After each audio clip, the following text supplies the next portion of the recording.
15장 1절부터 6절을 봉독하겠습니다. 믿음이 강한 우리는 마땅히 믿음이 약한 자의 약점을 담당하고 자기를 기쁘게 하지 않을 것이라. 우리 각 사람이 이웃을 기쁘게 하되 선을 이루고 덕을 세우도록 할지니라. 그리스도께서도 자기를 기쁘게 하지 아니하셨나니 기록된 바 주를 비방하는 자들의 비방이 내게 미쳤나이다 함과 같으니라. 무엇이든지 전에 기록된 바는 우리의 교훈을 위해 기록된 것이니 우리로 하여금 인내로 또는 성경의 위로로 소망을 가지게 함이니라. 이제 인내와 위로의 하나님이 너희로 그리스도 예수를 본받아 서로 뜻이 같게 하여 주사 한 마음과 한 입으로 하나님 곧 우리 주 예수 그리스도의 아버지께 영광을 돌리게 하려 하노라.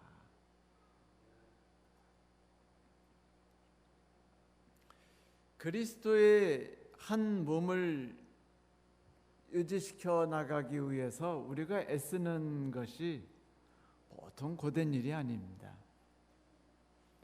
사실 신앙생활에 모든 것이 쉽지 않지만 그래도 이웃의 짐을 지는 것과 교회 열심히 나오는 것 중에서는 교회 열심히 나오는 게 쉽고요. 이웃의 짐을 져주는 것과 헌금을 내는 것 중에서 헌금 내는 게 그나마 쉽습니다. 그리고 하나님의 말씀을 따라 음식을 삼가는 것이 이웃의 짐을 덜어주는 것보다 쉬워요. 그러니까 대부분 많은 성도들이 이 고된 길을 걸으라 하시는 하나님의 말씀에 따라가지도 못하고 따라가다는 금방 지쳐버리고 그 다음에는 그것을 그 허전한 마음을 대행하는 신앙을 살아갈 수밖에 없게 되는데 그것이 바로 우리가 말하는 일상적인 신앙생활이 될 수밖에 없는 것입니다. 그렇게 되면 우리도 모르게 얼굴에 생기가 줄어들고 피곤해지고 신앙의 활력을 잃고 성령이 나와 함께 하시는 것을 경험하지 못하게 되죠. 오늘 로마서 15장 1절부터 6절을 보면 그 고통이 아주 절절히 흘러나오고 있어요. 하나님의 말씀대로 살아가는 것이 얼마나 힘든 일인지 얼마나 눈물 나고 고통스러운지를 이야기를 합니다. 먼저 1절에서는 이렇게 시작하죠. 너희 믿음이 강한 우리는 마땅히 믿음이 약한 자의 약점을 담당하고 자기를 기쁘게 하지 아니할 것이라.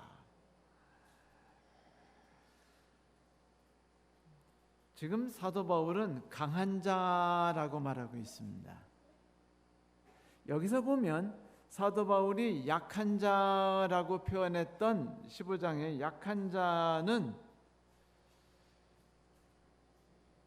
그 성경 로마서 14장에 나오는 약한 자와는 그 단어가 좀 달라요. 할 수 없고 무능력하고 안 되고 이런 삶 속에 찌들어서 지쳐있는 삶을 여기서는 그 약한 자라고 말합니다.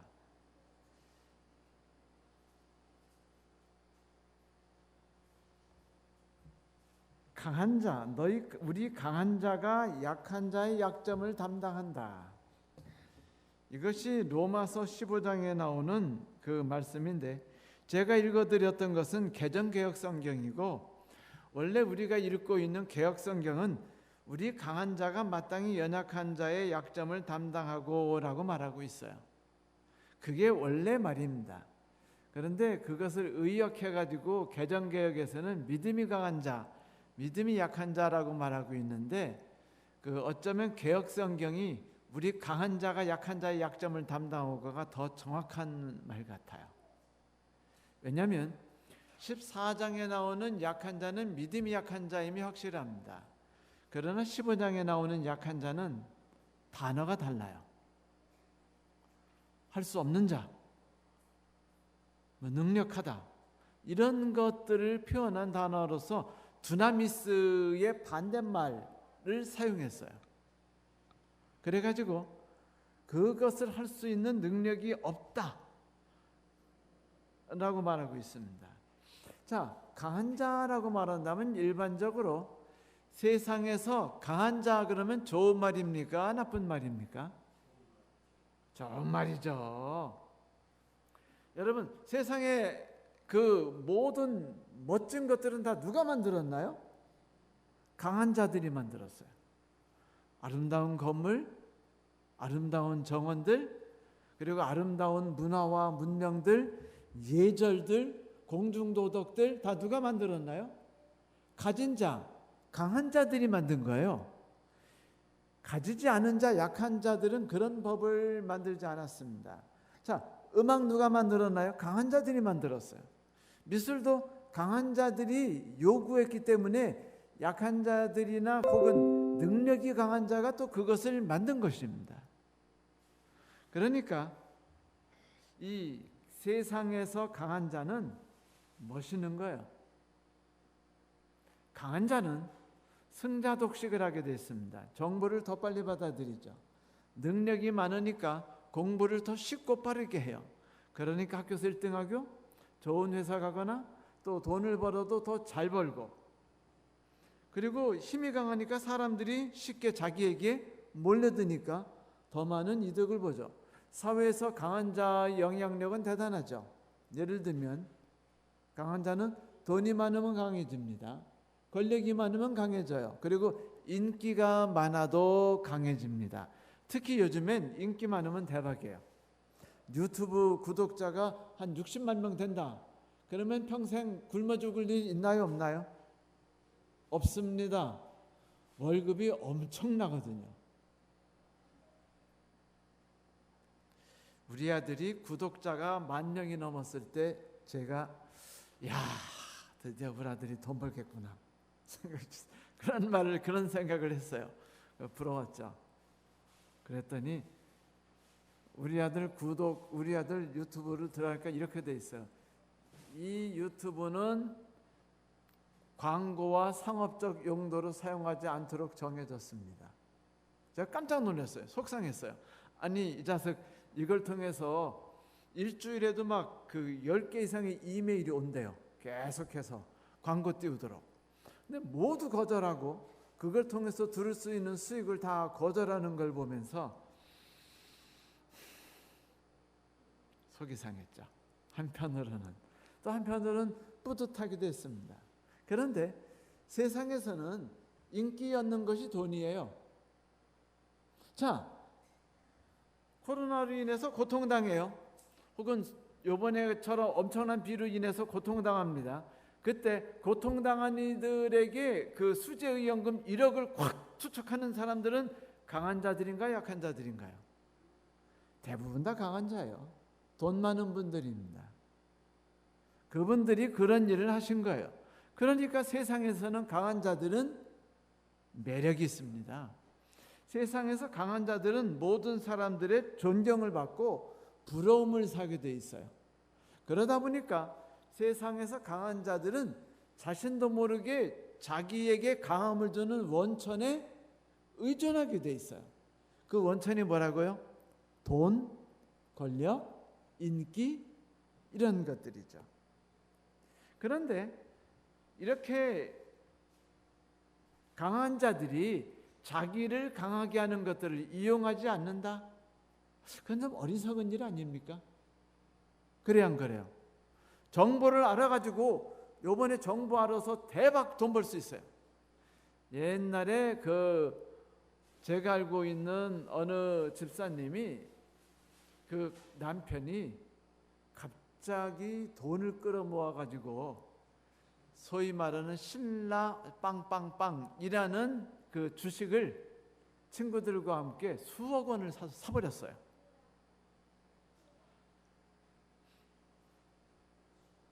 그리고 그게 대박이 터졌습니다. 몇 배가 뻥 튄 줄 아세요? 한 10배 가까이 뻥 튀었어요. 그래가지고 1억이 10억이 넘었습니다. 그래가지고 뭐 그거 주식 산 사람들은 난리가 났어요. 근데 알고 보니까 이게 상당히 조작된 것이라 나중에 그 신라 어쩌고 저쩌고 하는 그 주식이 지금 완전히 박살이 났습니다. 그런데 그때 그 정보를 미리 사전에 받은 분들은요, 그거 정보 이용해야 돼요, 안 해야 돼요? 해야죠. 세상이 어떻게 하더라도 일단은 돈을 긁어서라도 투자했고, 투자해가지고 평생 버는 돈의 몇 배를 다 긁어 모았습니다. 이게 강한 자의 원천이에요. 자, 강한 자가 자기 강한 능력을 활용하지 않는다? 이걸 우리가 말하기를 바보 혹은 보바라고 부릅니다. 그렇지 않나요? 그런데 이렇게 강한 자들이 하나님 안에서도 동일한 방법으로 강해질 수 있는가? 성경에서 강한 자는 이 세상에서의 강한 자와는 좀 성질이 약간 달라요. 글쎄, 약간이라고 표현했지만 이게 꽤일 수 있고 아주 심하게 있을 수도 있습니다. 왜냐하면 하나님 안에서 강한 자들이 세상 안에서 멋져 보이거나 매력적이어 보이거나 부러워 보일 가능성이 그렇게 많지 않기 때문입니다. 그런데 이 원천이 달라요. 그래서 그들은, 세상에서 강한 자들은 그들의 원천을 의지해야 되기 때문에 당연히 하나님께서로부터 의지해서 나오는 원천을 매달리려는 힘은 상대적으로 좀 떨어지게 되어 있죠. 그런데 사도 바울은 지금 우리 보고 강한 자라고 불러요. 그러면 지금 여러분 우리라고 말할 때 한번 상상해 보세요. 자, 우리 친구들끼리 누구를 욕할 때 나하고 같이 수다 떠는 그 친구는 우리에 속해요, 안 속해요? 속하죠. 그러니까 우리는 착한 놈, 걔는 나쁜 놈이잖아요. 혹은 우리는 똑똑한 놈, 걔는 좀 띠란 놈이잖아요. 그러니까 우리라고 계속 말하면 우리 전화 거는 우리는 어떻게 돼요? 동질감이 생겨요. 그러니까 서로 간에 상대방을 좋아하게 돼요, 나빠하게 돼요? 좋아하게 돼요. 전화질 더 하게 돼요, 안 하게 돼요? 더 하게 돼요. 그러니까 여러분 전화할 때 우리란 말만 안 쓰면은요, 그놈은 지겨운 전화에서 많이 끊어낼 수 있어요. 그런데 전화가 계속 오게 하려면 어떤 말을 쓰면 돼요? 우리란 말을 쓰면은요, 여기 아주 마약 같아가지고 땡깁니다. 자, 우리 그러면 괜히 그냥 여기 있는 사람은 다 우리 아니에요? 제가 성도 여러분, 우리가 그러면은 다 여기 다 우리죠. 그러니까 사도 바울이 우리 강한 자라고 말하면 다들 뭐라고 생각할까요? 자기가 지금 약한 자라고 생각할까요? 강한 자라고 생각할까요? 강한 자라고 생각하죠. 이 중에 나는 사도 바울이 말씀하신 약한 자에 속하는 건 아닐까? 이렇게 생각하는 사람은 거의 없어요. 왜냐하면 사도 바울의 말에 자기도 모르게 동질감을 느껴가지고 나도 강한 자가 되기 때문입니다. 그런데 사도 바울이 강한 자에게 요구하는 게 딱 하나밖에 없어요. 강한 자를 강한 자라고 부르는 이유가 하나밖에 없어요. 그게 뭐냐면 강한 자는 약한 자의 약점을 담당한다. 마땅히 연약한, 우리 강한 자가 마땅히 연약한 자의 약점을 담당하고 자기를 기쁘게 아니할 것이라. 이게 아주 찝찝한 말입니다. 아니, 세상에서 이렇게 살면은요, 꽤 인생 고되게 살아요. 힘듭니다. 내가 지금 테니스를 한 3년 쳤다고 그래요. 그래서 지금 서비스부터 폼 따고 나고 멋지게 쳐요. 그럼 내가 누구하고 테니스 치고 싶습니까? 잘 치는 사람하고 치고 싶죠. 나보다 조금 잘하는 사람하고. 근데 못하는 사람하고 치고 싶어요, 안 치고 싶어요? 초짜. 아무리 살살 줘도 공이 제대로 날아오지 못하게 만드는. 제가 탁구를 배운 때 지금 한 달 반 동안 탁구를 못 치고 있어요. 저 오른쪽 다리가 접질려서 아마 다음 달부터는 좀 나갈 것 같습니다. 그런데 코치 선생님하고 칠 때는요, 그래도 코치 선생님이 원하는 대로 탁탁 공을 집어넣거든요. 그런데 실력 좋은 딴 분들하고 치면은요, 제 공이 항상 엉뚱한 대로 날아가요. 절대로 원하는 대로 안 날아가고 사방팔방으로 튑니다. 우리 강 집사님 테니스는 어떤가요? 원하는 대로 착착. 부럽습니다. 이건 천부적이에요. 저는 잘 안 되더라고요. 자, 그러면 상대방이 어떻게 잘 쳤다고 쳤는데 안 넘기고 헛발질 치거나 네트도 못 넘어오거나 아니면 그냥 탁구대를 안 넘기고 딴 데로 휙 날리면 기분 좋아요, 나빠요? 이렇게 한 10분 정도 치면 치고 싶어요, 안 치고 싶어요? 치기 싫죠. 치기 싫은 겁니다. 그건 자연스러운 거고 그건 당연한 거예요. 그런데 성경에서는 우리 강한 자가 약한 자의 약점을 담당을 해요. 그러니까 강한 자의 삶의 모든 관심은 뭐에 있냐면 약한 자에게 있는 겁니다. 그래가지고 약한 자의 약점을 담당을 해요. 이 약점을 지다라고 말할 때 이 지다라는 단어는요, 운반하다, 견디다, 지지하다 뭐 이런 뜻을 갖고 있어요. 무거운 짐을 지는 겁니다. 근데 이게 무거우니까 견디기가 힘들어요. 억지로 그거를 견뎌내는 것. 그러니까 약자하고 같이 지낸다는 게 뭐라는 거예요? 부담 간다는 겁니다. 지친다는 거예요. 그래가지고 이거는 짐을 지는 거예요. 네가 대신 지라는 건 네가 견딘다는 겁니다. 약자하고 함께 사는 것 자체가 지쳐요. 첫째, 말이 안 통하고, 둘째, 탁구도 같이 못 치고, 그리고 뭘 하는데 같이만 모이면은 식사는 뭐 밥 먹을 때는 열심히 나와요. 교회가 낸다고 할 때는, 내가 낸다고 할 땐 다 열심히 와서 비싼 거 빡빡 시켜 먹습니다. 그런데 자기는 절대로 안 내요. 그런 사람들이 있어요, 없어요? 있어요. 이렇게 모임에 보면 반드시 있습니다. 그래서 또 더치페이, 각자가 내기 하면은요 절대로 안 와요. 언제만 오는 줄 아세요? 교회가 낼 때, 그리고 내가 낼 때, 이때만 참가하는 이런 성도들이 있습니다. 그러면요 아주 다른 성도들이 짜증이 나가지고 견뎌내질 못해요. 그런데 뭐랬냐면 우리 강한 자가 약한 자의 약점을 견뎌내래요. 그 짐을 담당하랍니다. 그러면 짜증 나요, 안 나요? 이재민 집사님 힘들어요, 쉬워요? 아무 부담 없어요? 자, 교회 돈 계속 나갈 때는 상관이 없어요. 기분만 나쁠 뿐이죠. 어차피 내 돈 안 나가니까. 하지만 내 돈 나갈 때는 좀 사정이 달라지죠. 세상 사람들은 이런 일을 계속하고 나의 삶의 상당 부분을 이렇게 쓰면은요, 그런 사람은 어리석다고 말할 수밖에 없어요. 그런 사람은 절대로 강한 자가 될 수 없습니다. 같이 약한 자가 되죠. 여러분, 테니스 칠 줄 모르고 탁구 칠 줄 모르는 사람은 한참 쳐주다 보면은요, 나도 모르게 실력이 떨어지게 돼 있어요. 돈 못 버는 사람들하고 같이 지나면 나도 모르게 내 돈 버는 실력이 떨어지게 돼 있는 게 이게 인생입니다. 그런데 사도 바울은 짐을 지래요. 그런데 갈라디아 6장 2절에 보면 비슷한 말씀이 있어요. 너희도 남을 짐을 지라. 그런데 이때 지다는 말은 똑같아요.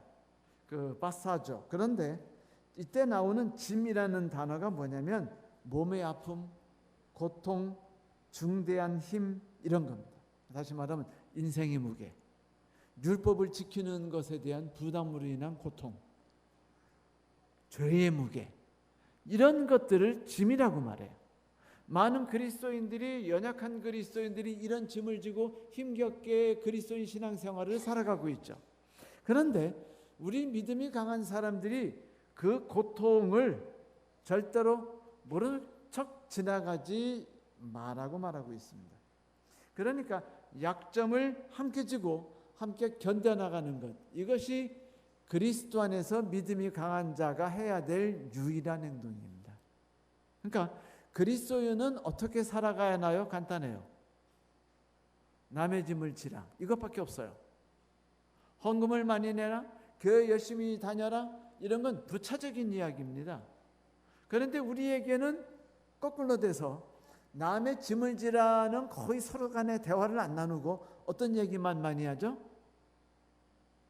네? 회개하고 율법대로 살고 품성을 온전하게 하고 애쓰고 교회 열심히 다니고 성경 열심히 읽고 찬양 열심히 하고 기도 열심히 하라고 말합니다. 왜? 이거는 상대적으로 쉽거든요. 이루기가 쉽습니다. 그러니까 다들 그게 편해요. 차라리 기도에 가서 예배드리고 아멘 뜨겁게 은혜 받는 건 편해요. 책 읽고 은혜 받는 것도 편해요. 그런데 남의 짐을 지는 건 다른 얘기입니다. 고통스럽고 힘드는 얘기예요. 좀 하나님이 이런 얘기 안 하셨으면 좋겠는데 이런 얘기를 하시다가 사도 바울이 3절부터 아주 그냥 막 본격적으로 나가는데 이렇게 말씀하셔요. 물론 사도 바울은 2절에 각자가 서로 짐을 지려가지고 약자도 상대방의 짐을 지라고 말하고 있습니다. 그런데 상대방을 덕을 세우다라는 말은, 선을 이루고 덕을 세우다라는 말은 조금 해석이 과한 말일 수 있고요. 원래 말은 뭐냐면 집을 세우다라는 뜻이에요. 그러니까 상대방이 온전한 신앙대로 살아갈 수 있도록 집을 짓는데 잘못 쪄지면 안 되잖아요. 예를 들면 여러분 바벨탑 질 때 사건 아세요? 바벨탑을 처음에 인간들이 열심히 잘 져나갔어요. 그런데 위에서 물 올려 그러는데 물이 안 올라오고 벽돌이 올라와서 벽돌이 꽉꽉 쌓여 있고, 벽돌 올려 할 때는 벽돌이 안 올라오고 물만 올라온다면 건물이 제대로 져져야 안 져져요? 안 져집니다. 짜증이 나고 힘들어지죠. 소통이 안 되니까 건물이 져지지 않아요. 똑같이 신앙이 연약한 사람들은 여러모로 결핍 증상들이 있기 때문에 신앙이 잘 자라나기가 힘듭니다. 왜냐하면 누군가를 의지하는 게 힘들거든요. 하나님께서는 언제나 하나님을 의지해서 하나님 말씀대로 양처럼 따라가라고 말하는데 우리는 내가 어떻게 하면 신앙을 더 튼튼하게 할까에 관심이 있거든요. 그래요, 안 그래요? 왜 나의 신앙은 자라지 않을까? 난 어떻게 하면 신앙이 더 자랄까? 이거는 뭐예요? 주체가 누굽니까? 나잖아요. 그러니까 우리는 항상 나에 대한 관심이 있어요. 나는 왜 성령이 내게 안 두르지? 어떻게 하면 성령이 나에게 많이 두르시도록 할까? 그래서 나온 게 성령이 두르게 하는 방법, 기도 40일 통해서 우리는 성령을, 이런 거 다 뭐냐면 방법론이에요. 그러니까 결국은 뭐냐면 방법을 통해서 성령을 받고 방법을 통해서 하나님께 나아갈 수 있도록 꼬시는 겁니다만 그걸 통해서 그 길에 다다를 수 있는 방법은 없습니다. 이렇게 말하면 기분 나쁘시겠지만 방법은 없어요. 성경에서 말하는 건 딱 하나밖에 없습니다. 하나님이 이끄시는 대로 따라가는 것. 그거 외에는 없어요. 그리고 하나님이 내게 축복을 주신 만큼 이웃에게 다가가서 이웃에게 사랑을 나누고 그의 연약함에 따라 속상하 짜증나죠. 자꾸 괴롭히면 신경이 나잖아요. 근데 그 사람과 자꾸 같이 있어야 되고 전화를 걸어줘야 되고 함께 걸어야 되는 이런 부담나고 짜증나는 일을 한다는 것 쉬운 일이 아닙니다. 그런데도 그 일을 하게 하는 건 내가 그렇게 해주지 않으면 믿음이 약한 사람들은 자기 의로 신앙을 쌓으려는 사람은 집을 제대로 짓지 못하며 신앙을 제대로 세울 수 없기 때문이래요. 그래서 그 사람의 신앙을 세우는 것은 강한 자가 할 일이라는 것입니다. 그러니까 이건 뭐냐면 그리스도인들은 서로 자기 힘으로 자기의 신앙을 세울 수 없다는 것이에요.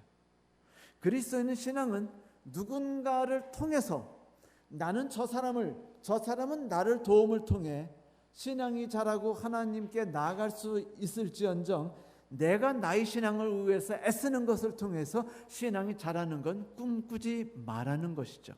가능하다? 글쎄요. 제 경험으로 그리고 제가 알고 있는 성경을 통해 가능하지 않습니다. 그런데 성경에서는 기쁘게 하래요. 그러니까 이렇게 말합니다. 이해하라, 용서하라, 네가 다가가라, 격려하라, 받아줘라. 그것도 좋아요. 그냥 뭐 안 만나면 되고 안 보면 되니까 그래도 편해요. 여러분, 교인들하고 일주일에 6명씩 만나고 접촉하지 않고 냄새나는 성도, 짜증 자주 내는 성도, 누구 욕하는 성도들하고 만나지 않으면 내 일주일 스트레스가 별로 안 생기잖아요. 그래 안 그래요?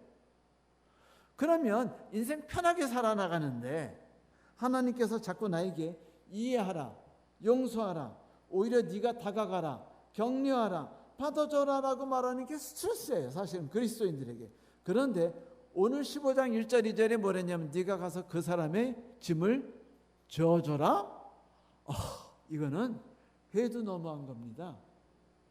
이거는 그리스도인들이 행하기 아주 힘든 것 중에 하나예요. 차라리 십계명 지키려는 게 편해요. 살인하지 말라, 간음하지 말라, 도둑질하지 말라, 내 이웃의 것을 탐내지 마라. 이러면 우리가 하나도 스트레스 안 받거든요. 집사님 받으세요? 잘 안 받아요. 그런데 이웃의 짐을 대신 지라는 거, 견뎌내라는 건 힘들어요. 자, 짜증나는 남편 견뎌주기 쉬워요, 힘들어요?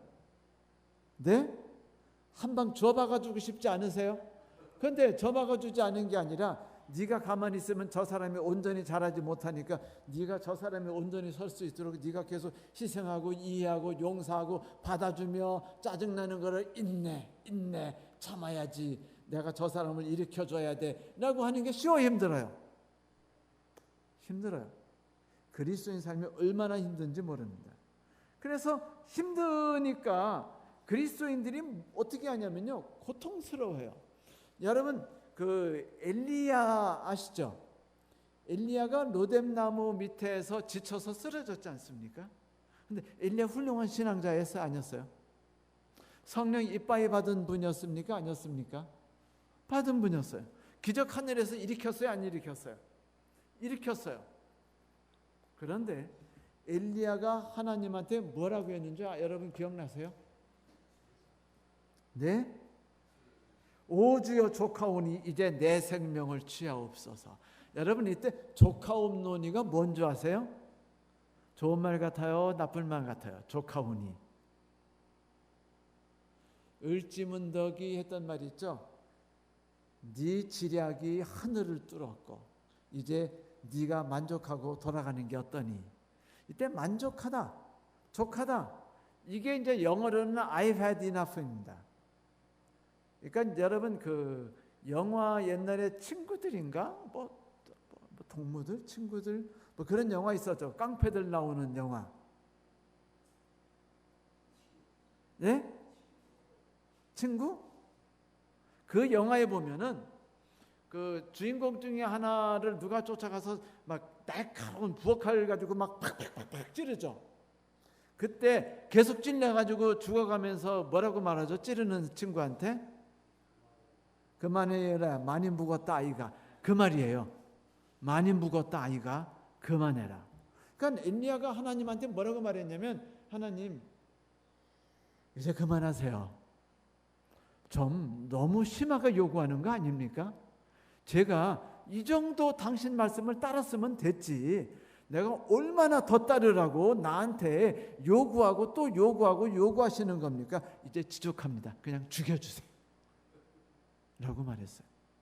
얼마나 힘들었으면 그랬을까요? 그가 성령의 능력을 받아 불을 내릴 때는 신났어요. 그가 사르밧과부와 함께 그 기름이 맨날 생기고 밀가루 생길 땐 신났습니다. 그런데 그 신나던 신앙이요, 하루아침에 깨지는데 뭔지 아세요? 이세벨이 와가지고 문학적이고 정치적인 용어를 썼지, 너 내일 아침 햇빛을 보지 못할게요 라고 말하자마자 무서워가지고 도망가면서 하나님은 안 계셔. 내가 이 교회를 위해서 어떻게 했는데, 이 나라를 위해서 내가 이렇게 뛰었는데 나를 이해하는 사람 없고 내 동조자는 없고 나 혼자 헛되게 열심히 일했구나. 지친다. 죽고 싶다. 내가 이 가족을 위해서 이렇게 일했건만, 내 저놈의 남편을 위해서 이렇게 일했건만, 내 이 교회를 위해서 이렇게 일했건만 결과는 하나도 안 보이고 내 몸과 내 마음은 다 찌그러졌고 상처투성이고 지쳤고. 엘리야가 하나님께 그렇게 이야기했습니다. 하나님, 족합니다. 너무 많이 먹었습니다. 이제 더 못하겠습니다. 이만 해도 충분하지 않습니까?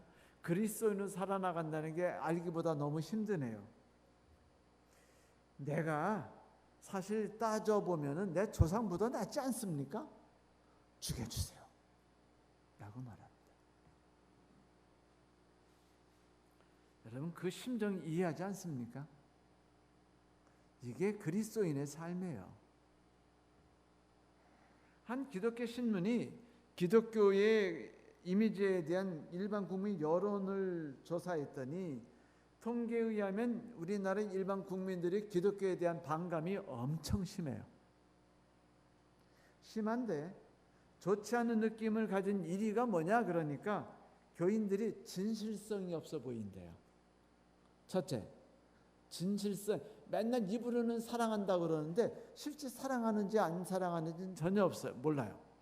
맨날 사랑한다 그러고 뭐 성령이 뭐 내렸다 그러고 뭐 기도하고 할렐루야 노래는 부르는데 평상시 살아가는 거 보면 이웃을 진정으로 아끼고 사랑하고 마음 아파하는 것 같지도 않고 다가가는 것 같지도 않고 같이 나누는 것 같지도 않고 희생하거나 용서하거나 이해하는 것 같지도 않아요.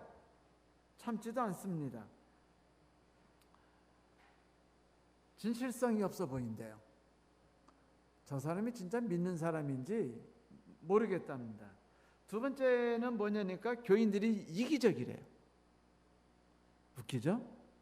세상 사람들이 이기적인 건요 당연하다고 생각해요. 근데 교인들이 이기적이면 어때요? 그건 아주 기분 나빠 보입니다. 그런데 교인 중에 상당수 사람들이 세상 사람들에게 이기적으로 나타나기 때문입니다. 그러니까 교회 열심히 다니고 예배 열심히 드리고 헌금 열심히 내는데 찬송 열심히 하는데 세상 사람들은 교인을 미워해요. 진실성이 없고 이기적이라. 세 번째 이유가 뭐냐니까 타종교의 배타적이래요. 왜 이런 생각을 하나 했더니 교인들이 차라리 하나님이 교인들에게 그냥 불교처럼요 간단하게 108배하고 그 다음에 시주하고 그 예수 기도회인가요? 뭐 미리 그 돈을 내고 기도해 가지고 그 영혼을 천도하는 뭐 이런 것들 다 쉬워요. 왜 쉬우냐면 첫째, 이해하거나 용서하거나 희생하는 거는 별로 안 해도 되거든요. 그 다음에 뭐만 하면 돼요? 돈만 내고 내가 조금 고생만 하면 돼요. 그냥 종교적 행위. 종교적 행위는요 이상하게 사람들을 크게 지치게 하지 않습니다. 여러분들 교회 나오고 참여 부르고 기도할 때 그게 지치지 않는 것과 같아요.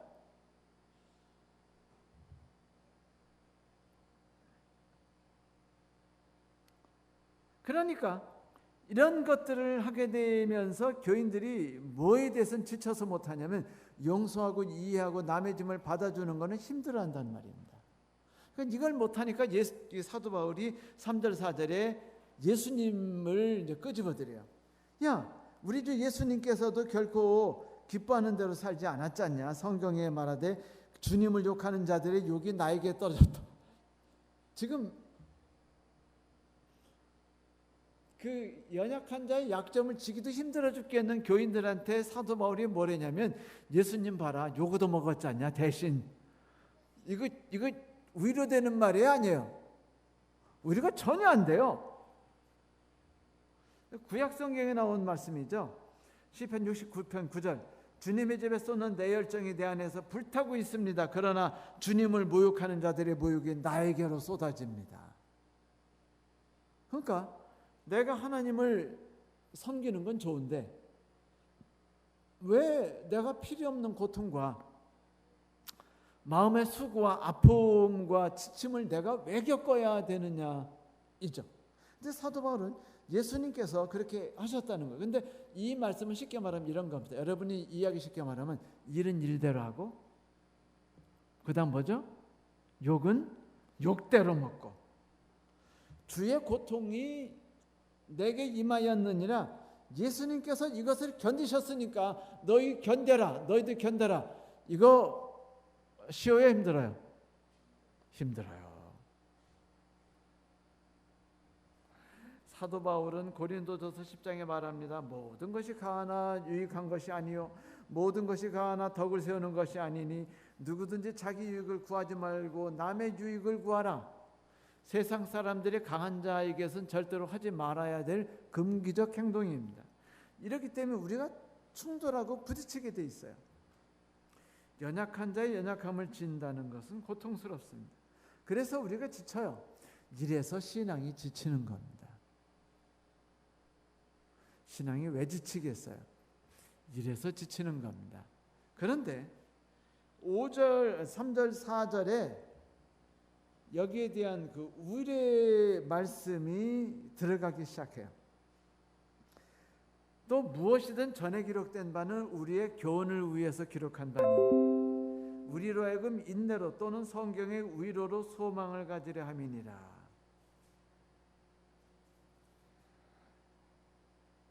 이 말이 뭐냐면 성경은 우리에게 성경의 인내로 우리로 하여금 견디게 해주고 성경의 위로로 우리로 하여금 안위 받게 하며 성경이 주는 희망으로 우리가 희망을 붙들게 해준다라고 말하고 있습니다.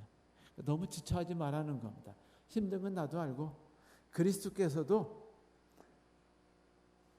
하나님과 함께 사는 건 고통스럽지 않았는데 죄인을 위해서 사는 건 고통스러웠고 죄인을 위해 살다 보니까 십자가에 못 박히게 되었고 죄인을 위해 살다 보니까 저놈을 죽여라라는 소리도 들었으며 죄인을 위해 살려니까는 이해받지 못하고 동정받지 못하고 고통스럽다라는 것이었습니다.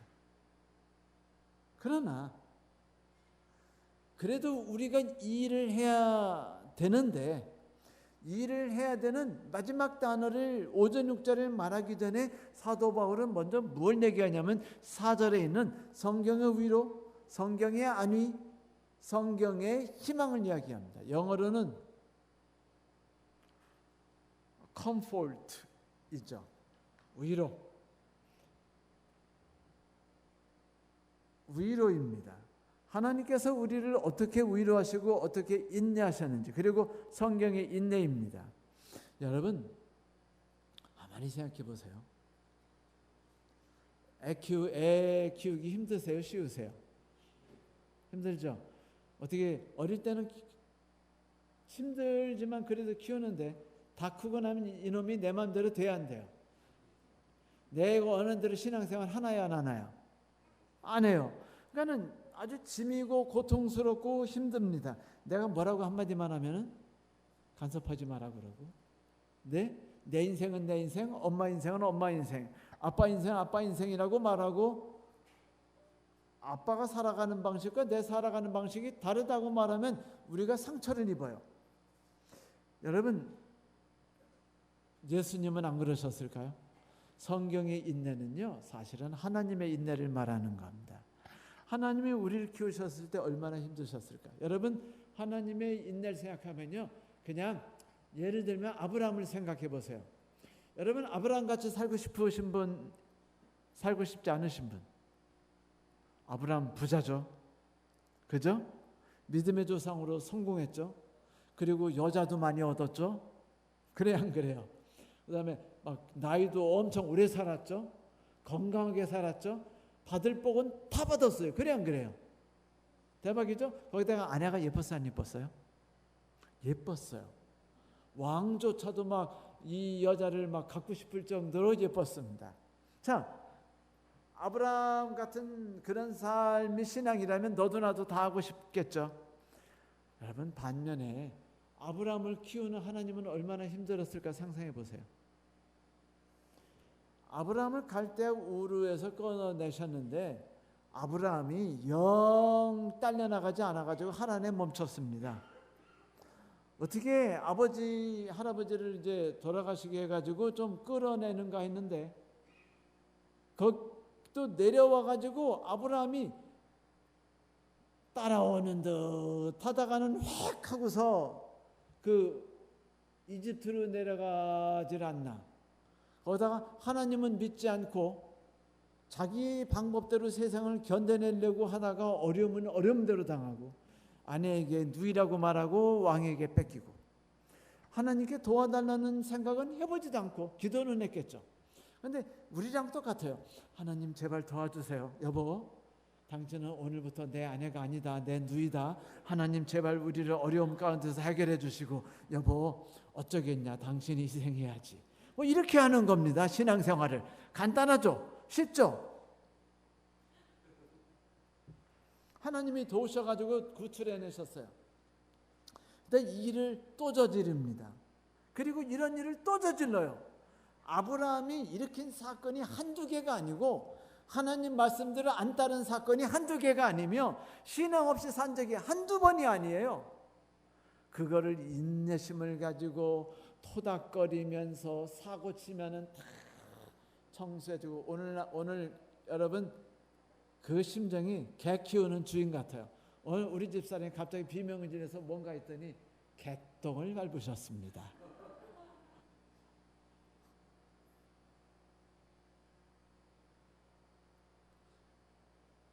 키운다는 게 힘들어요. 지가 알아서 그 변기에 올라가서 응아하지 않잖아요. 그죠? 그리고 내리지 않잖아요. 뭐 알고 보니 사진 보니까 어떤 셰퍼트는 그 변기 위에 올라가서 좌변기 위에 올라가서 응아를 한 다음에 그거를 누른대요. 아, 우리 집 개가 그런 셰퍼트처럼 똑똑하다면 얼마나 좋을까. 이 하나님이 아브라함을 키우는 게 그렇게 힘들었습니다. 그렇게 고통스럽고 맨날 똥 밟은 기분에다가 맨날 뭐 하나님 말씀대로 살게요 그러고는 저기 가서는 하나님 말씀대로 살지 않기를 밥 먹듯 하는 아브라함. 그 아브라함을 믿음대로 믿음의 조상으로 키우기 하나님 얼마나 힘드셨을까요? 그래서 성경에 인내라고 말하는 겁니다. 하나님이 이 일을 먼저 하셨다는 거예요. 너 힘들지? 예수께서 하셨어. 너 힘들지? 하나님이 이 일을 다 하셨단다. 하나님이 먼저 견디셨고 하나님이 먼저 버티셨고 하나님이 그거를 참아내셨어 라고 말하는 것이 성경의 인내예요. 그 다음에 성경의 안위는 하나님이 우리를 위로하시고 하나님의 위로하심이 항상 우리와 함께 하신다는 겁니다. 주의 막대기와 주의 지팡이와 막대기가 나를 어떻게 하시나이다? 안위하시나이다. 주의 지팡이와 주의 막대기, 지팡이에는 뭐가 끝에 붙었냐면요, 쇠를 달아요. 왜 쇠를 다냐면 무게가 나가기 위해서. 끝에 무게가 더 나가면 이 때릴 때 좋아요 나빠요?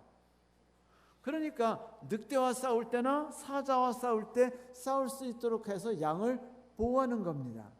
반면에 그 지팡이는 끝이 구부러져 가지고 양들을 이렇게 올바른 데로 탁탁 이끄는 데 써요. 그러니까 주의 지팡이만 있으면 내가 어때요? 마음이 편해요. 첫째는 원수로부터 보호함을 받고, 두 번째는 내가 잘못된 길로 가지 않고 쉴만한 물가와 푸른 초장에 있도록 나를 이끌어 주시기 때문이죠. 여러분, 다윗 참 웃긴 분이에요.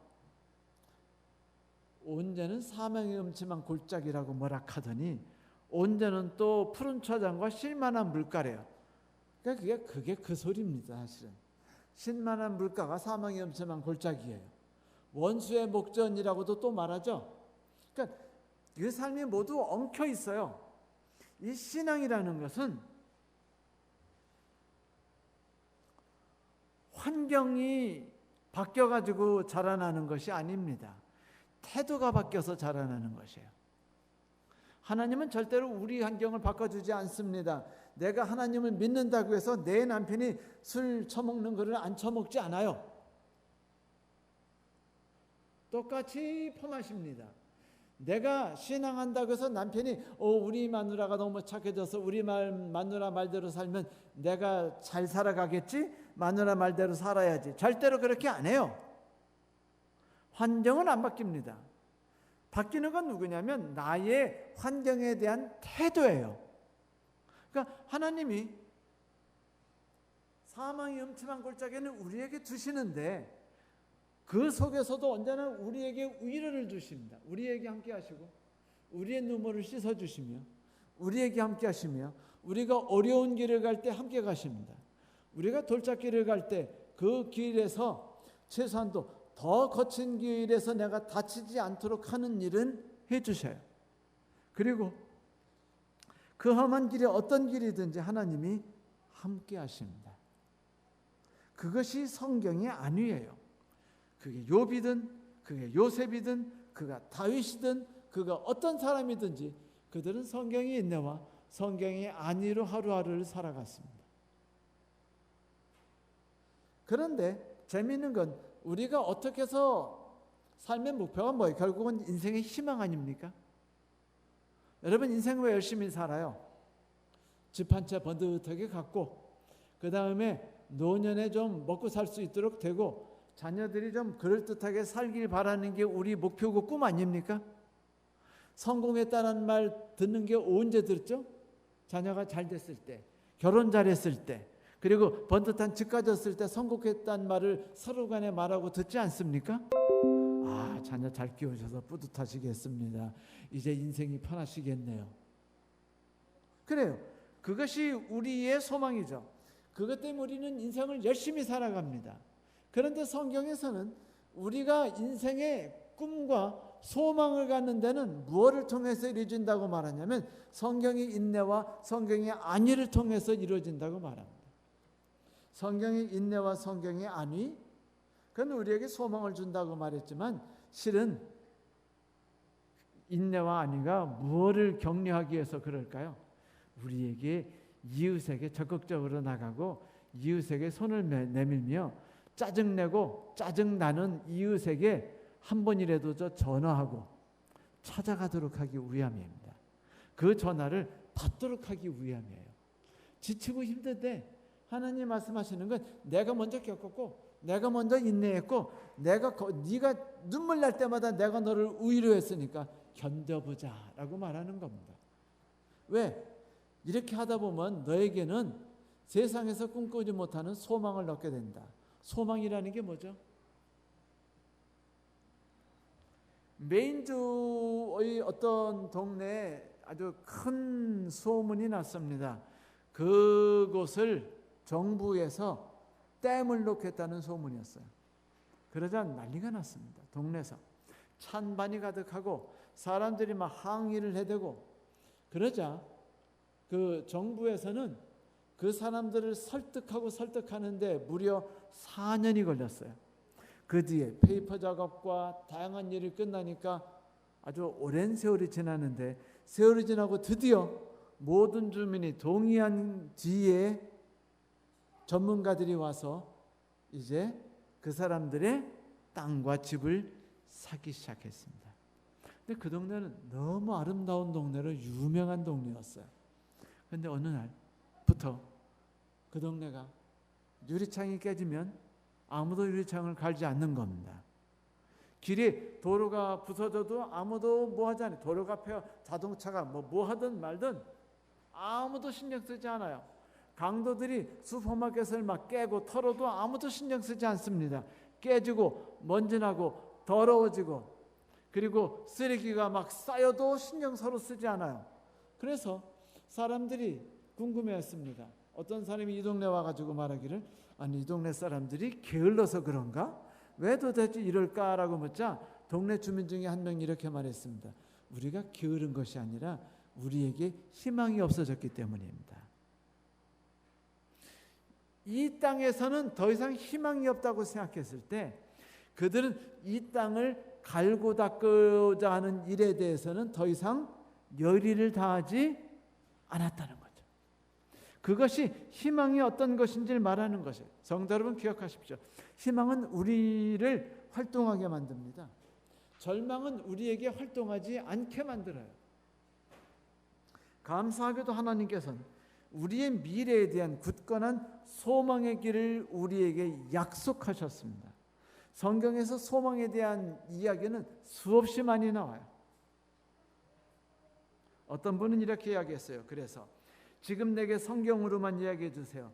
나는 하나님의 말씀을 신뢰할 수 있습니다.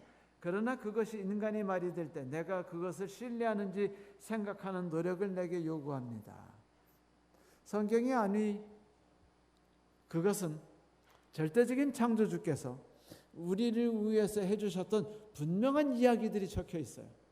그분이 우리를 위해서 겪으셨던 모든 인내가 거기 기록됐습니다. 그분이 우리를 위해 치르신 희생이 거기 기록됐어요.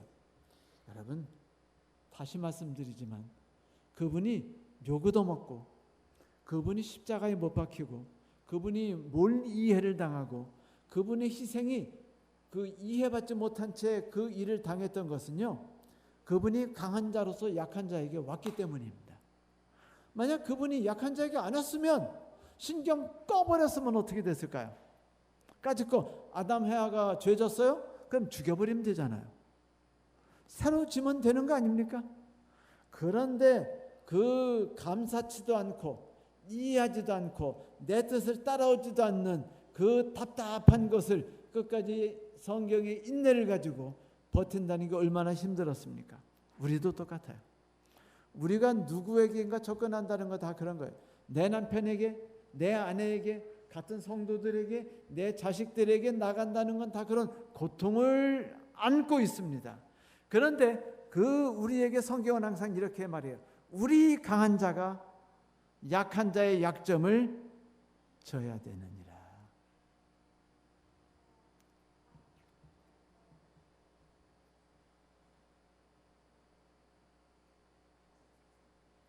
스펄전은 그 페이슨이라는 분이 했던 간증을 자기의 설교 노트에 이렇게 기록했어요. 그리스도인들은 하나님께서 다른 무엇을 가지고 않고서도 자신을 행복하게 만들 수 있다는 사실을 믿으면 많은 근심을 피할 수 있다. 하나님께서 차례로 나의 축복을 걷어가셨다. 그러나 모든 것은 사라졌을 때 그는 오셔서 그 자리를 대신 채우셨다. 지금 내가 안전뱅이가 되어 움직일 수 없지만 이전의 나의 셈보다 나는 더 행복하고 내가 기대했던 것보다 더 행복하다. 내가 이것을 20년 전에 알았다면 많은 염려를 하지 않았을 텐데. 자, 성도 여러분, 하나님께서 왜 우리에게 이웃을 돌보라고 말하죠? 왜 이웃에게 적극적으로 다가가라고 그러죠? 그 짜증나는 이웃에게, 부담 가는 이웃에게, 가까이 가고 싶지 않은 이웃에게. 그것은 그가 그리스도와 한 몸이기 때문입니다. 그가 죽으면 나도 죽기 때문에요. 그를 세우는 것이 그리스도의 몸을 세우는 것이기 때문이고, 그것이 천국 교회를 세우는 것이기 때문입니다. 여러분, 교회 나가는 게 내가 교회 열심히 나가 세워지는 게 아니에요. 교회 나간다는 것은 짜증나는 교인에게 전화 한번 걸어주는 것이 교회를 세우는 것입니다. 연합이란 강자가 약자를 감싸 안는 데서 나오는 것이에요. 여러분, 그 사실을 잊지 마십시오. 이 세계는 세상의 시스템과 달라요. 그래서 강한 자, 부자가 가까이 나가서 연약한 자에게 나가서 그들의 손을 잡아주고 그들의 도움이 되기 위해서 자신의 것은 아낌없이 나눠주고 상처를 입고 하나님의 위로를 받고 또다시 나갈 때 비로소 천국이 오고 하나님께서 영광을 받는다고 6절에 말하고 있습니다. 하나님의 영광을 받는다는 것은 우리가 하나님을 만나봤다는 것이며 하나님이 우리 앞에서 하나님이 됐다는 것이고 우리가 하나님 앞에 우리가 되었다는 겁니다. 천국이 이 땅에 일어났다는 거고 나는 미래의 소망을 굳게 잡았다는 것이죠. 성도 여러분, 영광을 경험해 본 적이 있으신가요? 희망을 붙잡아 보며 살고 싶으신가요? 간단합니다. 연약한 자의 짐을 지십시오. 구체적으로 그것이 무엇인지를 생각해 보고 그대로 살아가려 보고 애써 보십시오. 그러다 보면 지칠 겁니다. 눈물이 나고 분통이 터지고 짜증이 나고 하기 싫어지고. 하지만 바울은 그러죠. 예수께서도 그 일을 당하셨다. 그러나 염려하지 마라. 성경의 인내와 성경의 위로가 우리에게 있고 또한 성경이 희망을 우리에게 주고 있으니 우리의 분명한 소망이 우리 앞에 있다. 가까이 나가고 손을 펼쳐라. 하나님께서 우리에게 함께할 거다. 이 일이 우리의 삶에 실제로 이루어지게 되기를 바랍니다. 오늘 말씀 마치겠습니다.